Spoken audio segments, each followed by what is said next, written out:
Hey Alex, so while we're on the theme of entertainment, let me tell you my favorite tool of storytelling. My favorite tool for telling stories is what I will call Storyception. Basically, it happens whenever you're reading a book and suddenly one of the characters picks up a different book and starts reading it. Now you're reading a story about a fictional character reading a story. Wait. I know what you're thinking. Tim, that sounds like either the dumbest or geniusest thought that has ever leaked out of your brain. I know. But let me elaborate. When I was in college, I took a class about Shakespeare, and basically we watched, read, and discussed most of his beloved plays and poetry.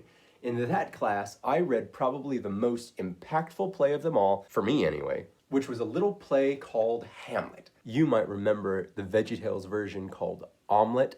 Anyways, Prince Hamlet finds out from his recently dead father that Hamlet's uncle killed Hamlet's father in order to steal his wife, his throne, and his son. Hamlet is, of course, a little upset and decides to kill his uncle, the new king. But he wants him to feel guilty first for some reason. So Hamlet hires a guild of actors and gives them a play to perform for the king to reenact the murder of Hamlet's father. The king sees the play and is rightly disturbed because, he murdered his brother and stole his wife.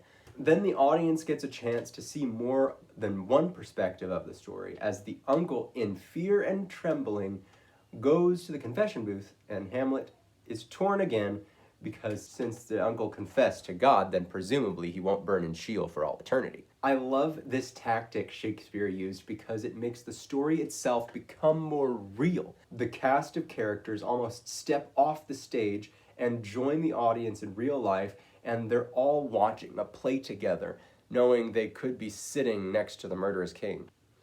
Little Women does the exact same thing in novel form, where Louisa May Alcott gave the readers a peek at the rest of the book by having her characters put on a play.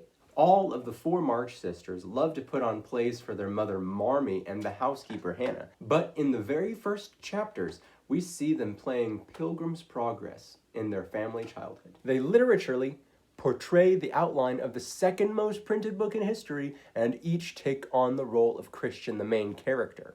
Alcott also did us the favor of naming each chapter heading after different parts of the Pilgrim's journey. Amy's Valley of Humiliation, Burdens, Joe meets Apollyon, Meg goes to Vanity Fair. Each of the four girls then proceed to live out the story of Christian in real life as the book continues.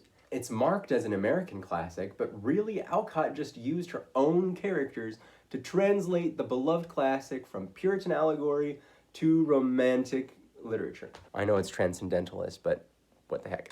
And it's not any less creative because it gives even more depth to an already deep story. Anyways, what do you think? What is your favorite storytelling tool? Let me know what you guys think in the comments below, and if you like the video, be sure to like the video. You know what I mean. And subscribe and ring that bell so you don't miss an episode. Alex, we'll talk on Tuesday.